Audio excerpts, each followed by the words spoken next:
प्रिय विद्यार्थियों, पूर्व में हमने रिक्शा की गैमेटोफिटिक प्लांट बॉडी की एक्सटर्नल मॉर्फोलॉजी के बारे में पढ़ा था। अब हम इंटरनल स्ट्रक्चर के बारे में पढ़ेंगे। रिक्शा की मैच्योर थैलस की जो इंटरनल स्ट्रक्चर है उसमें दो स्पष्ट क्षेत्र दिखाई देते हैं। नंबर 1, ऊपर का क्षेत्र डॉर्सल यानी कि फोटोसिंथेटिक रीजन कहलाता है तथा नीचे की ओर का जो क्षेत्र है यानी कि वेंट्रल स्टोरेज रीजन कहलाता है। फोटोसिंथेटिक रीजन, इसका डायग्राम आप बुक में 18.2 में देख सकते हैं। ये क्षेत्र क्लोरोप्लास्ट से युक्त विलगित isolated vertical row of cells का बना हुआ होता है। ये पंक्तियां फोटोसिंथेटिक फिलामेंट कहलाती हैं, परंतु प्रत्येक तंतु या फिलामेंट के एपेक्स की सेल्स आकार में बड़ी, हाईलाइन और क्लोरोप्लास्ट रहित होती हैं। ये कोशिकाएं थैलस की अपर एपिडर्मिस बनाती हैं। रिक्सिया फ्लूटेंस की एपिडर्मिस कंटिन्यूस तथा क्लोरोप्लास्ट युक्त कोशिकाओं की बनी होती है। फोटोसिंथेटिक फिलामेंट के बीच नैरो अथवा चौड़े एयर चैम्बर्स पाए जाते हैं। प्रत्येक एयर चैम्बर्स 4 से लेकर 8 फिलामेंट्स के द्वारा घिरा हुआ रहता है और थैलस की डॉर्सल सरफेस पर एयर पोर्स के द्वारा खुलता है। एयर पोर्स द्वारा फोटोसिंथेसिस के समय गैसों का आदान प्रदान होता है और इन एयर पोर्स के कारण ही अपर एपिडर्मिस डिसकंटिन्यूस रहती है। रिक्सिया की कुछ स्पीसीज जैसे कि रिक्सिया फ्लूटेंस, रिक्सिया क्रूसिएटा, इन दोनों के फोटोसिंथेटिक रीजन में एयर चैम्बर्स के एक से अधिक स्तर पाए जाते हैं। ये चैम्बर्स एक दूसरे से एक कोशिकीय मोटाई के अनियमित सेप्टा के द्वारा सेपरेट रहते हैं।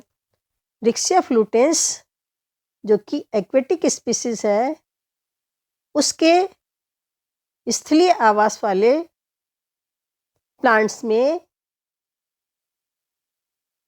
एयर चैम्बर्स एक केंद्रीय छिद्र के द्वारा डॉर्सल सरफेस पर खुलते हैं, जबकि सबमर्ज्ड स्पीसीज के अंदर एयर चैम्बर्स बाह्य त्वचा के द्वारा पूरी तरह से बंद रहते हैं।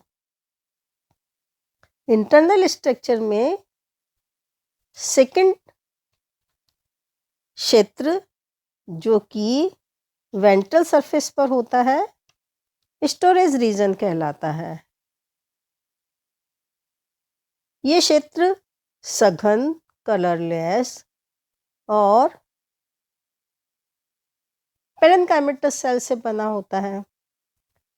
इस क्षेत्र की जो कोशिकाएं होती हैं उनमें क्लोरोप्लास्ट एब्सेंट होता है और इंटरसेलुलर स्पेसिस जो हैं वो भी नहीं पाए जाते हैं। इन कोशिकाओं में रिजर्व फूड मटेरियल स्टार्च के रूप में होता है। इसी प्रकार से इस क्षेत्र को स्टोरेज रीजन भी कहा जाता है। इस क्षेत्र की सबसे निचले वाली जो परत है वो लोअर एपिडर्मिस को बनाती है और लोअर एपिडर्मिस की जो कुछ सेल्स होती हैं उनसे राइजोइड्स और स्केल्स डेवलप होते हैं, जिनके बारे में मैं आपको पूर्व में बता चुकी हूँ। स्केल्स का यदि सेक्शन देखें तो उसमें एक कोशिकीय पंक्ति दिखाई देती है। कहने का तात्पर्य है स्केल एक कोशिकीय पंक्ति का बना हुआ होता है।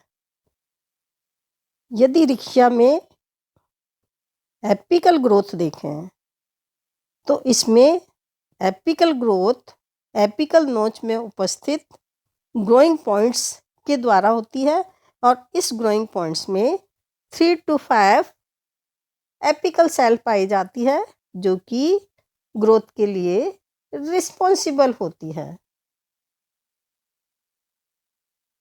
थैलस के वर्टिकल लॉन्गिट्यूडिनल सेक्शन में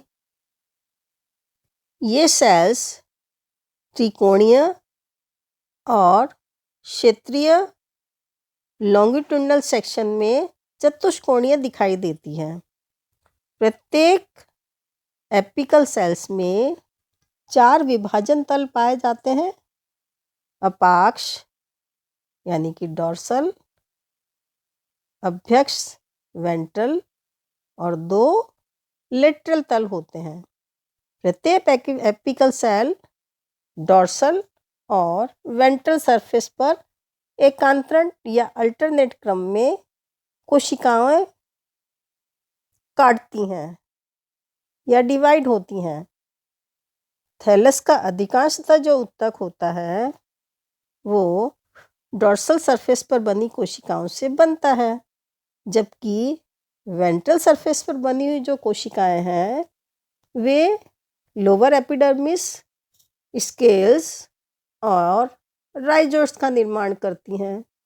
जैसा कि डायग्राम में आप राइजोइड्स और स्केल देख सकते हैं। एपिकल सेल्स के डॉर्सल सरफेस पर बनी प्रत्येक सेल्स में एक पेरिक्लाइनल वॉल